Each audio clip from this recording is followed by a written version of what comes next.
Welcome to the Nerd on Nerd podcast with me, Jack Hempster. And me, Liam Underwood. In this episode, we'll be talking about Attack on Titan and The Trip. Both of these TV shows are currently available on UK Netflix. If you haven't seen them, what are you waiting for? We gave you 2 weeks' notice. Get on with it. That's fair. That's a fair point. Now we've got business. Business at the front, party in the back. Let's start my favourite segment, catching up with Jack and Liam. How are you today, Jack? I'm good, buddy. How are you? I'm impressed, to be honest. With? Those intro skills I just busted out of nowhere. Yeah, we'll see if they stay. They will. Remember who edits it. Yeah, but remember who's going to overwrite them next time we do it. Whatever. What's been going on in the world of Jack Kempster since we last spoke on the podcast? In the last 2 weeks, I've not really done anything. Well, that's a lie. What have I done in the last 2 weeks? You came to visit your good buddy, Liam Underwood. When did we do that? Like a week ago. Literally last weekend. Wow. Doesn't time fly? When you're having fun. Yeah. That's a good point. I came down and visited you. Yeah. That's like I should remember. Exactly, because I think it was a memorable, fun experience for everyone involved. That's what some people would say. Would you say that? No. What would you say? I'd say it was a nightmare hellscape full of you forcing me to do blab. Yeah, and you enjoyed that. I enjoyed bits of the blab. What bits did you not enjoy?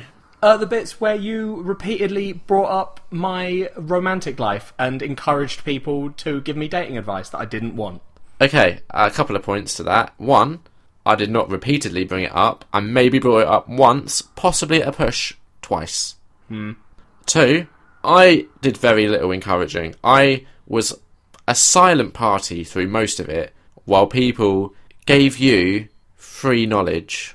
Okay, well let me run a little hypothetical situation. Please do. Let's say that there's this big town, right? Okay. They haven't got walls. They're not that kind of town. It's a big town. Not modern day. I'm thinking medieval. Okay, there's a hill next to that town. Okay. Like knights and shit. And on top of this, yeah, exactly, knights and shit. It's a pretty prosperous town. But next to this town, there's this big hill. Oh, right? yeah. And at the top of that hill, there's this boulder. Yes. Now, there's this one boy in town. We'll call him Liam.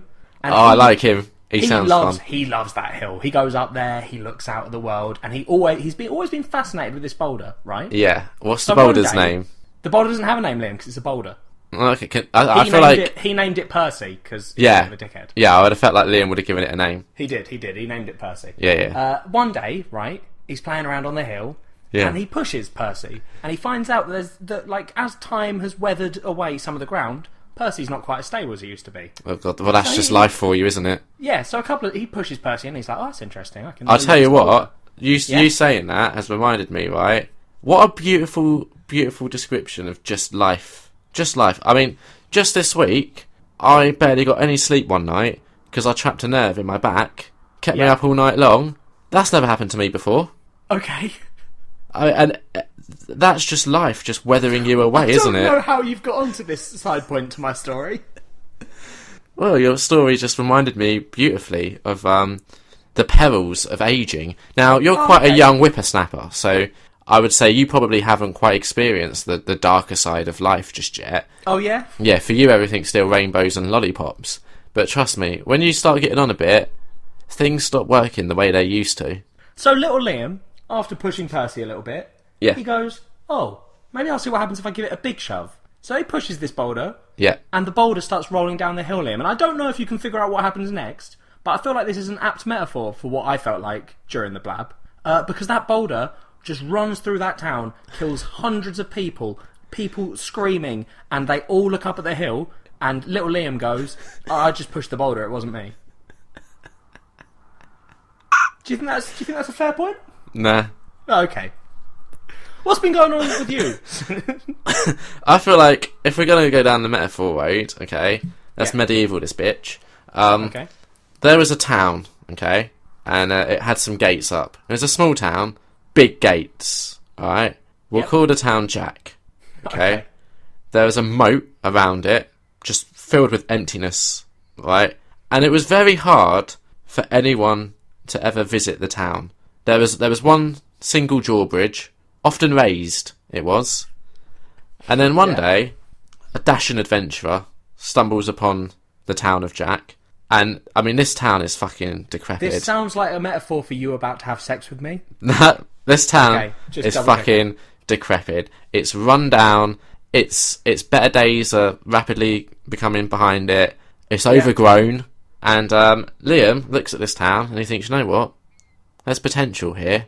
If only I could figure out a way to lower the drawbridge and then fill this empty town with love. Maybe. Again, maybe. Sounds like Liam's about to have sex with the town. Maybe if I go to the internet, they'll be able to give this town advice on how to lower its drawbridge and raise its gates. And perhaps this town, which exists mostly in solitude and loneliness, could be filled with love. And that's all Liam did, really. And the town, he didn't like that. No, okay, that's fair. That's fair. I would just like to point out that at the beginning you said it wasn't your fault, you only encouraged it once, but in your metaphorical story, Liam 100% caused it. So, I believe we both accepted it was your fault, and I don't give a shit how the town turned out. Right. Maybe it was my fault, but here's a question for you. Yeah. Is it a bad thing if it's for good? You didn't do it for good, though, which is what the people in the blab did not realise. I don't know what you're on about. There was a lot of good intentions there. It's not my fault that you can't see my innate good intentions. Yeah? Yeah, is that what it is? I'm not looking at the bigger picture. Exactly. You're the puppet master pulling all the strings. Well, let's think about this, okay? So, let's give some context for those listeners who maybe weren't lucky enough to experience this beautiful blab where many people, they took time out of their day, out of their busy lives, they got on camera and they spoke to you. They spoke to you for no other reason than to give you advice on dating. Turn it into while they're pickle. Jack's ungrateful for the people. I'm fine with the people. All the people I met were nice people, and they all seemed really good and decent. And they tried to help. What I was uncomfortable with was that you encouraged it to become a relationship advice blab. Right, but let's think about this. Let's say next time me and you head out next weekend for the Super Bowl. The day before the Super Bowl, we go out, because on the actual day, we'll be watching the Super Bowl. Yep. Yeah.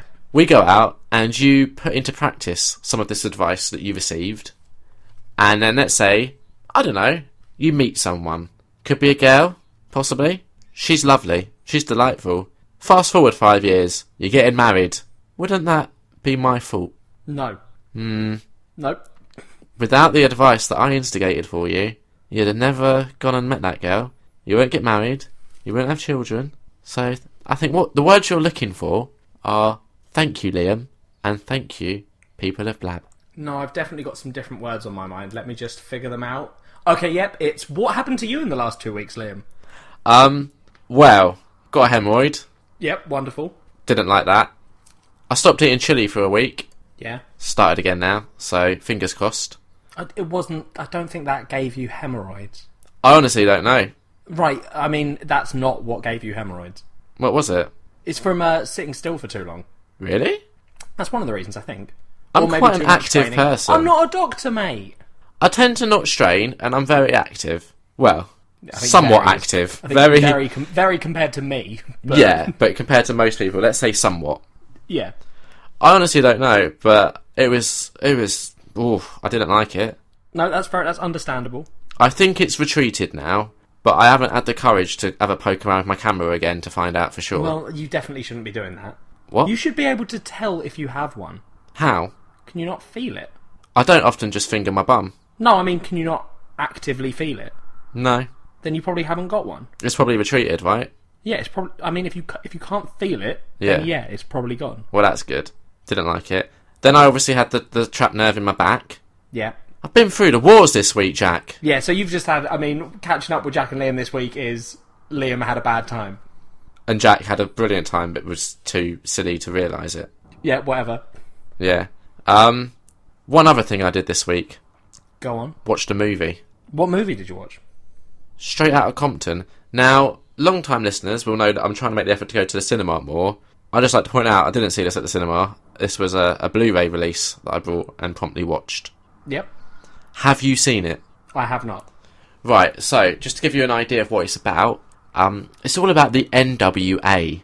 Who? The NWA. What's that? That is a group of young African-American men. So it starts in the 80s. Oh, sorry, whoa. I feel like you're avoiding my question there. NWA definitely sounds like it's an acronym for something, Liam, and you're not. You're very carefully skirting around it, and I don't know why. There are reasons. Oh, okay. So, it's set in the 80s. Yeah, no, I know who NWA are, Liam. Yeah, it's set in the 80s. Yeah. And it's all about, essentially, the birth of gangster rap. Okay. Now, I don't know if you know this about me, but I am terribly white. Really? I've never noticed. Well, I wasn't really addressing that to you. That was more for the listeners. Oh, okay. You know it. You've met me. You've seen my dance moves. I think our listeners know it because they've listened to this podcast. Maybe it's a first-time listener listening to this episode for the very first time, and he's like, oh, this Liam sounds like he's a bit urbanised. Guess what? I'm not. Yep, fair enough. Did you ever listen to the NWA? Yeah, I've heard quite a few of their songs. Yeah, my knowledge of their songs was limited. Obviously, the classic song "Express Yourself" is the one I'm probably most familiar with. So I think that's used in a few video games, like skateboarding video games. Yeah, I think it is. Yeah, the other one that I was aware of was "Fuck the Police." Yep. Now, I don't know if you know the origins of that song. It's a fascinating story, and I would really recommend you watching the movie. Well, is it something to do with the police doing something to them? The police were just right dickheads. Yeah. And I'd say watch the movie and have a new appreciation for gangster rap. Okay. I mean, I'm not a huge fan of it, but I'm not anti-gangster rap. Exactly. I think you'd approach it the same as me, where it's not something you would necessarily choose to listen to in your own time. I do sometimes. What sort of mood do you have to be in to want to listen to it? Depends. I just listen to music whenever, and I'm like, okay. Oh, I'm feeling like a bit of NWA. I've never really had that mood strike me. Fair enough. I'm more an Usher person, to be honest. Yeah, I know that. Yeah, so NWA, it's a little bit mean for my taste, but watch the movie, you'll see why. There's good reasons behind it. Yeah? Yeah. Do you want to try and do a spoiler-free review? Yeah, it's about the birth of the NWA. I liked it. My only minor criticism, I watched the director's cut. Okay. Now, it's 2 hours, 46 minutes. So already quite long. It's a long movie, but what I will say, you don't notice it. It's the sort of movie where it's got a good pace to it, and there's no slow bits where it starts to feel like it drags on anything. Like these guys, Ice Cube, Eazy-E, Dr. Dre, others, they've had a pretty interesting life, to be honest. Yeah, I can imagine. Now, I believe, from what the movie tells us, the NWA was formed of 5 people, and the movie focused on the 3 that I just named. The other 2, whose names are escaping me right now, because the movie kind of marginalises them and puts them on the sideline a little bit. Oh, really? Yeah, and I have to say, personally, it would have been nice if everyone had got a bit of an equal showing, and the movie does present itself as kind of like Eazy-E's story.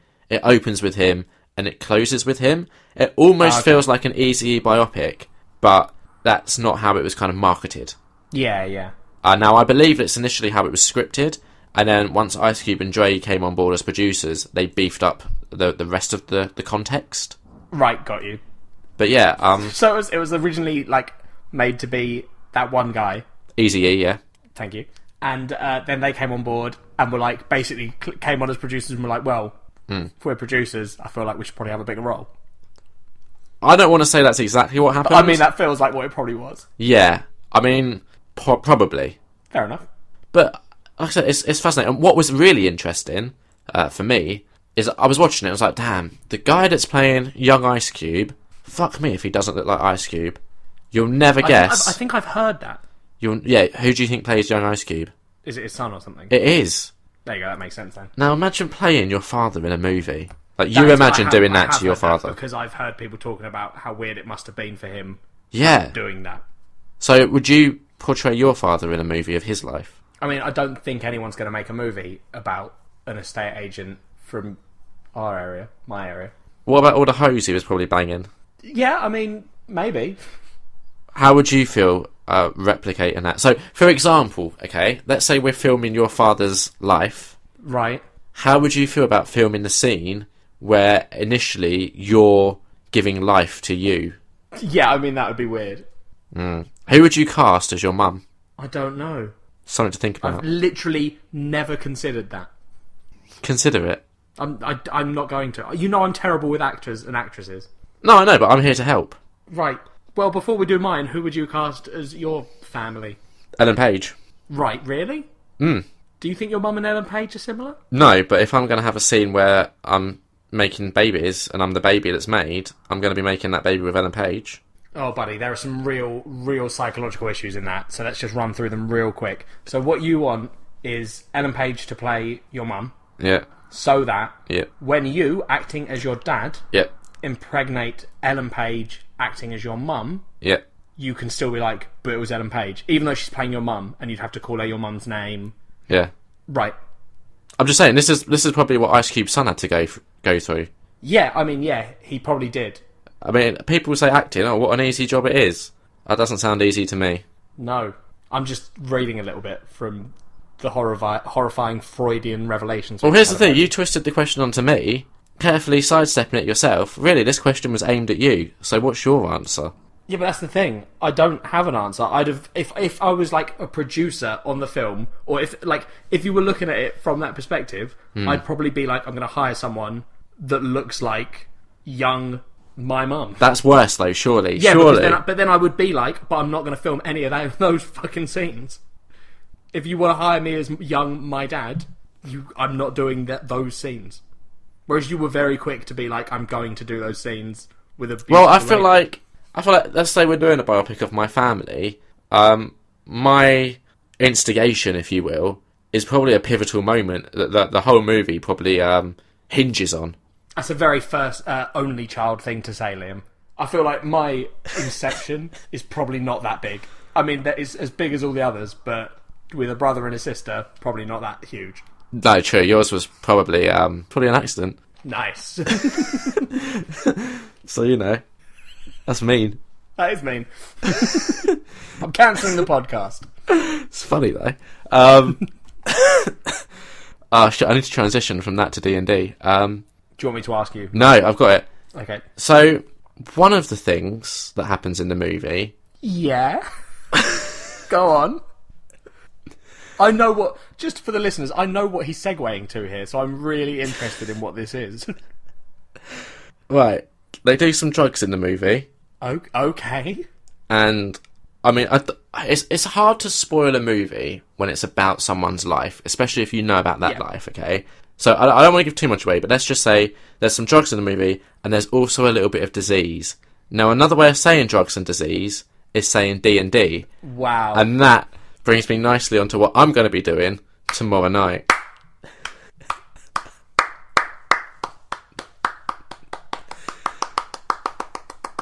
That's how impressed I was. It's pretty good, wasn't it? No, it was terrible. Fuck off. So, you've done D&D before. Again, we're talking Dungeons and Dragons, not drugs and diseases. No, I haven't done drugs and diseases before, but I have done Dungeons and Dragons. Yeah, but both me and Jack are D&D free when you're talking about drugs and diseases, but when you're talking about Dungeons and Dragons, I have been fully infected. Yeah, I tried it with your help. Yeah. And you let the team down. It completely fell apart. It was a horrible first experience. No, you're very quick to shove the blame on someone when something goes wrong. Right. I will quite happily admit that it was my fault. Like, I hadn't checked that box. But then I didn't, at the time, I wasn't writing my own stuff for it. No, but not showing up with half the rules is a bad start. Yeah, but you know what I'm like with, like... I don't know if you do know what I'm like with games and like board games, but I'm very careful about keeping all the stuff together. I didn't know that, nor did I care. Like, it's like, considering how messy I am in every other aspect of my life, my like where games are and stuff. I always hated people doing the putting a disc in a different box and that sort of thing. Yeah, no, same. I'm the same. Like films, games. Yeah, completely the same. Still. I assume it had been taken out and put into a different box, or like when I packed it away, maybe the only time I'd played that box before it. Right. Now, that's a lot of excuses you've given me. The end result is still that it was not a pleasurable first experience to Dungeons and Dragons. Yeah, but I feel like it hasn't jaded you against Dungeons and Dragons. No, it just, as someone that was full of optimism for it. What was that, sorry? I said sorry. Yeah, I said it. That's because you realise that's not what D&D is. What do you mean? It's not when you go to a D&D thing. It's not going to be a dungeon master being like, let me just double check. Oh yeah, exactly. I don't know what happens. Also, we had fun doing that. There were still good moments. There was I can really only remember one moment from the whole thing because I think we didn't get past the first encounter because... No, I think you did get past the first encounter. Barely. I mean, some of that was your fault because you nearly got your entire party killed in the first 10 seconds of the game. Anyway, so tomorrow night, my local comic book shop, which has recently opened, is hosting a D&D session for beginners. Yeah. Now, as someone who I think it's fair to say I'm approaching this as a beginner, I'm not even going to make reference to the fact that I've tried to play it once.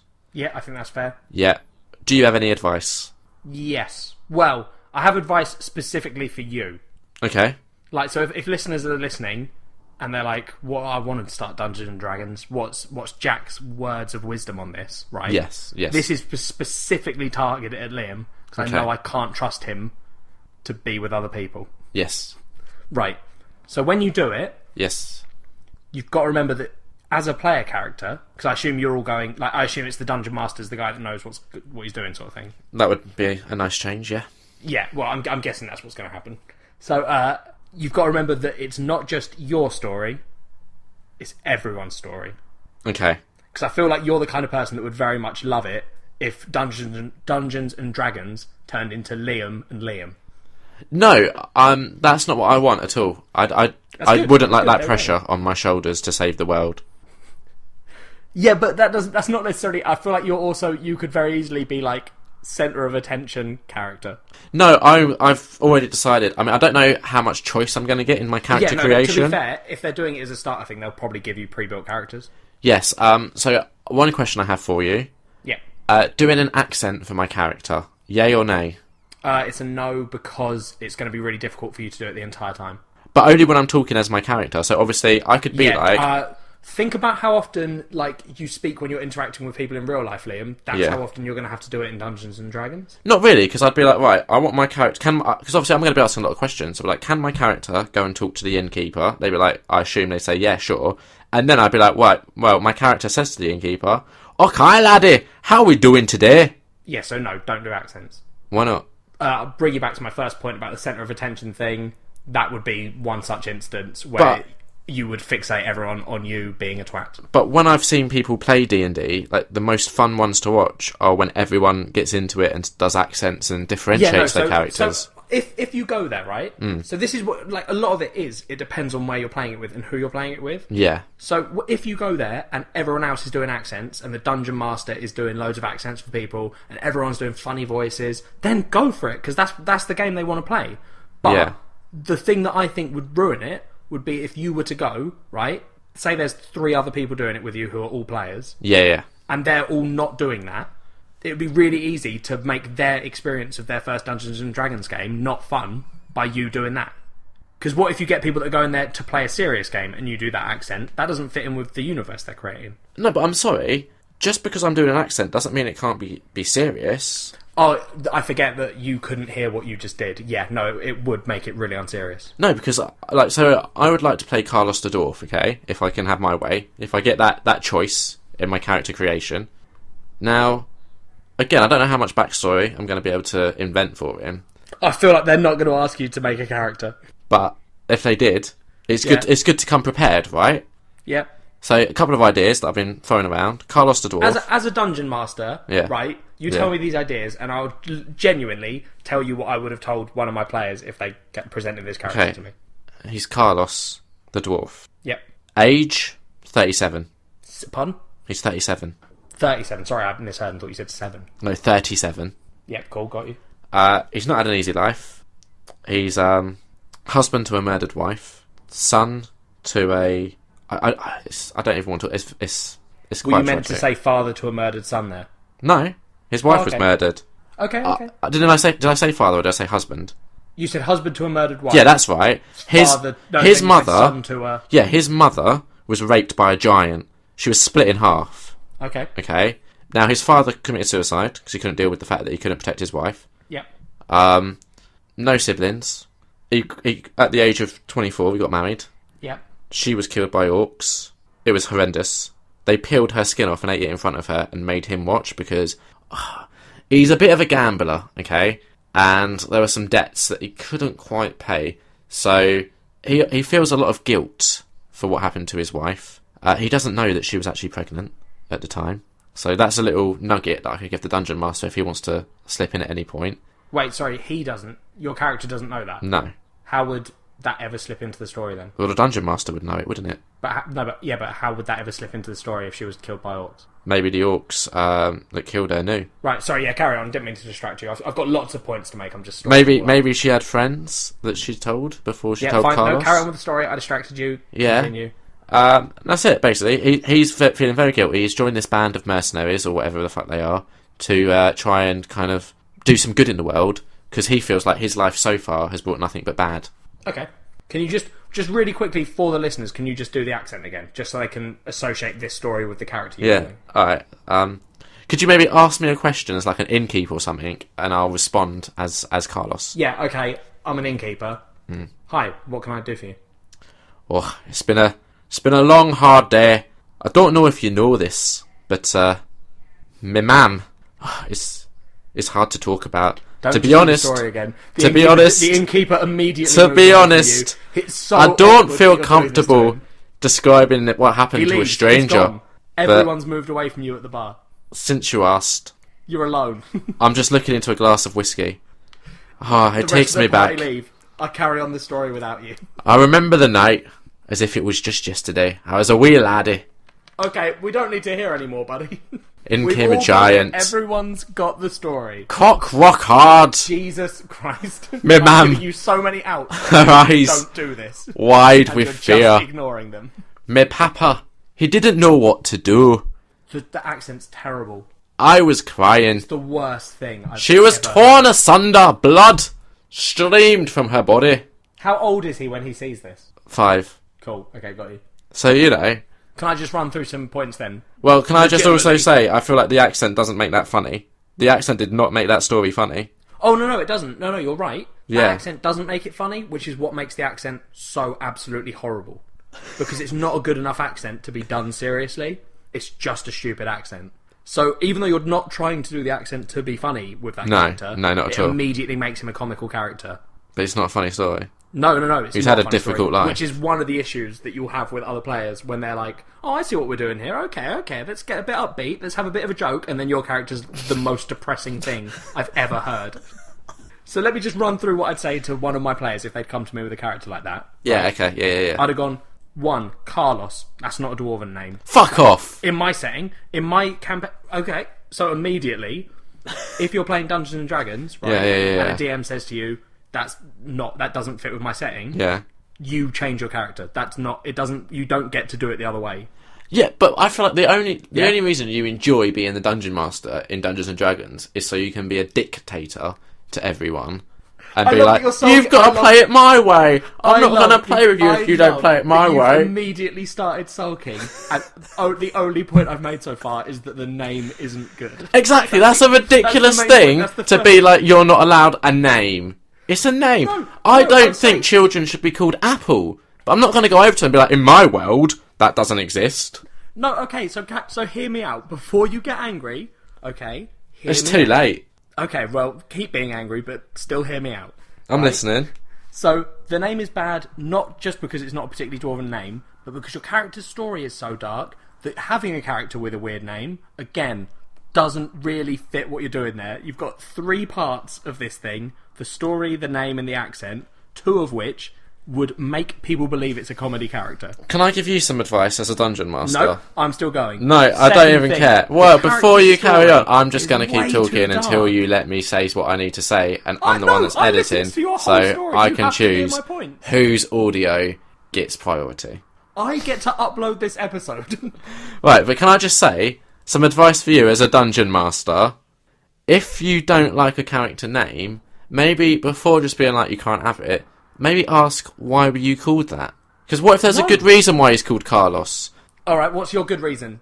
no thinking, what's the good reason you have that your dwarf is called Carlos? His grandpapa was Spanish. Right. Okay, there's an issue, because Spain doesn't exist in the universe I've created, Liam. Yeah, but this character isn't in your universe, is it? It's in the one that I'm going to tomorrow night. The whole point of me doing this for you was to help you with what's going to happen. I'm not finding it helpful. I feel like you're being very stubborn. So if this guy goes to you, you can make a character. Yes. Right? Yes.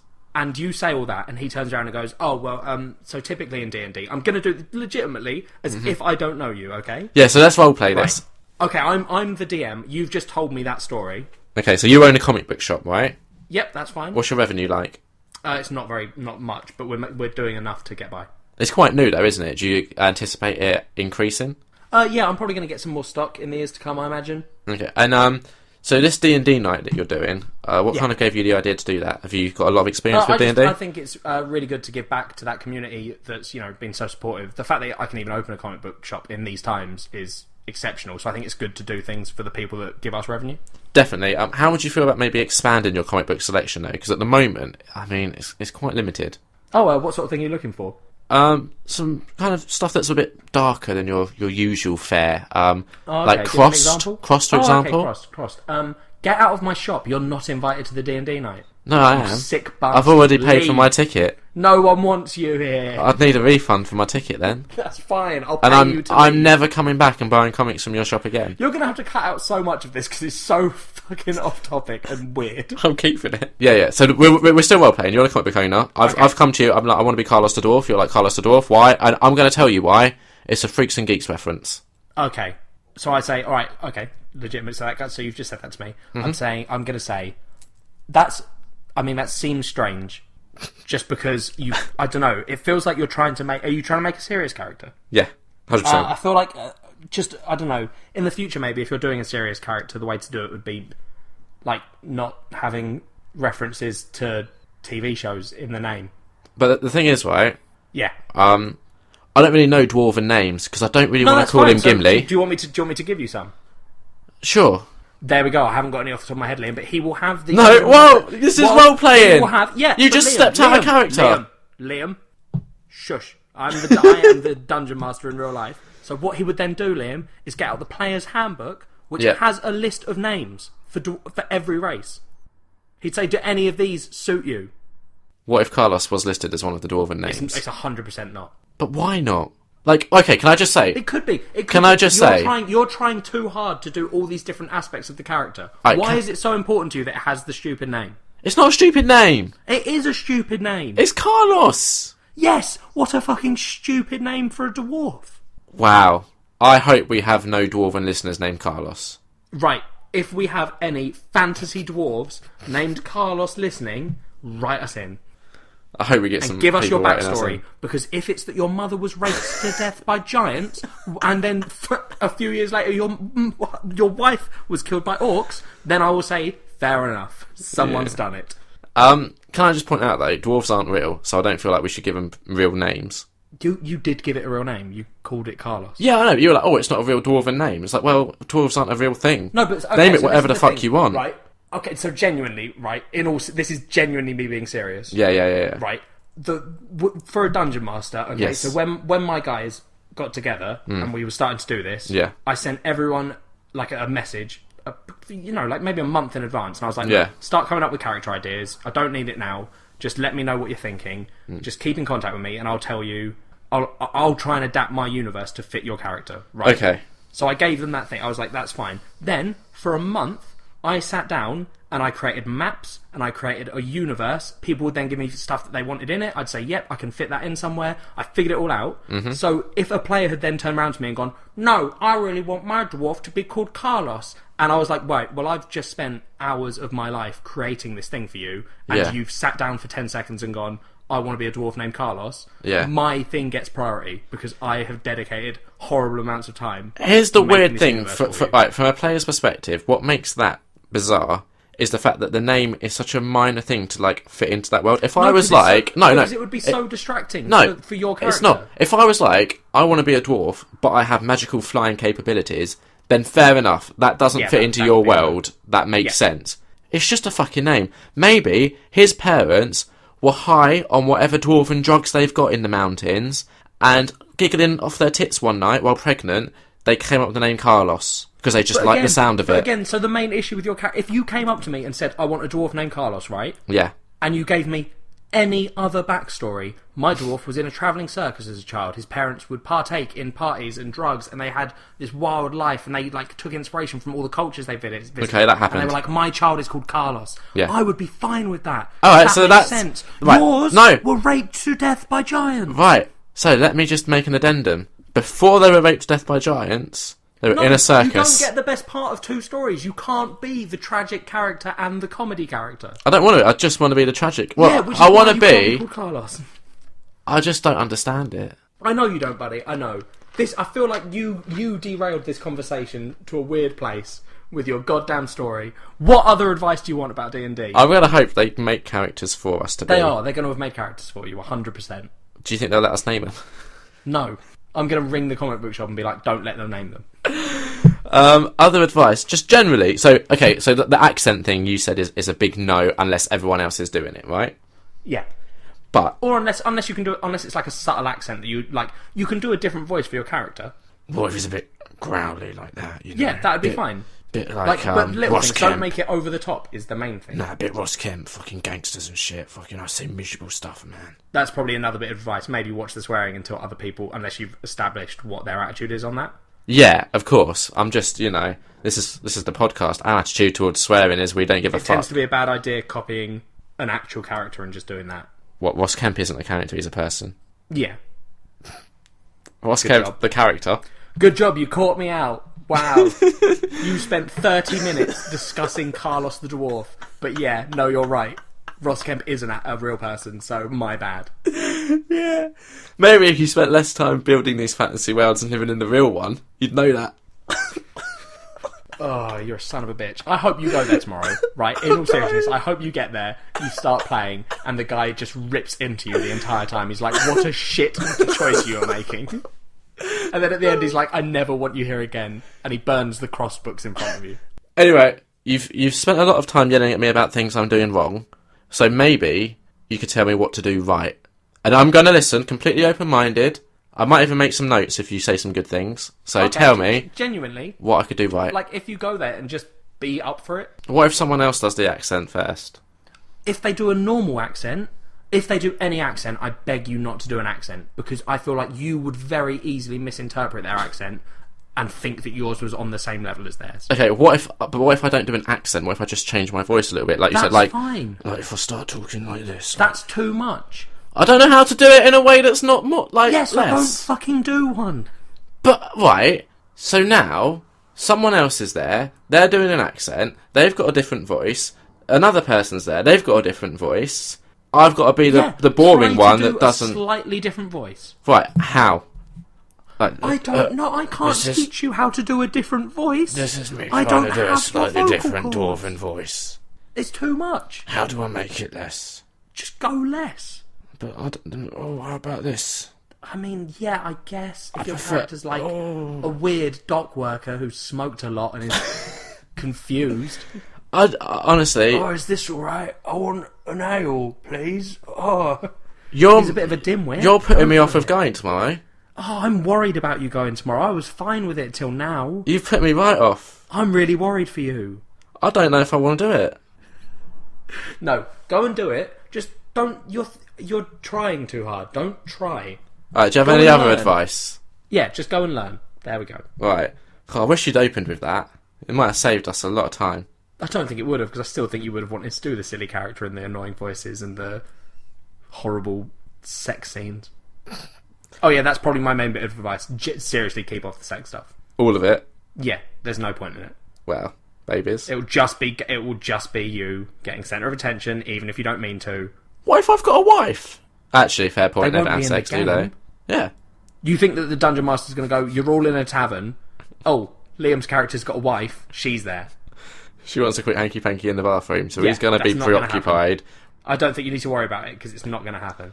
It might. It's not. Can we please move on? Can you just give me some good advice that I can take away? I've genuinely given you as much advice as I can. No, give me like one real good thing that we can end it on, and then we can move on. I don't know what advice you want. Just say, have fun. No. Oh, well, that's good advice. Because I know what you having fun is like.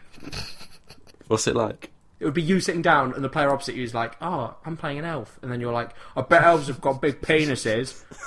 And then you'd be like, my character grabs his penis out. And everyone would be like, please don't do this.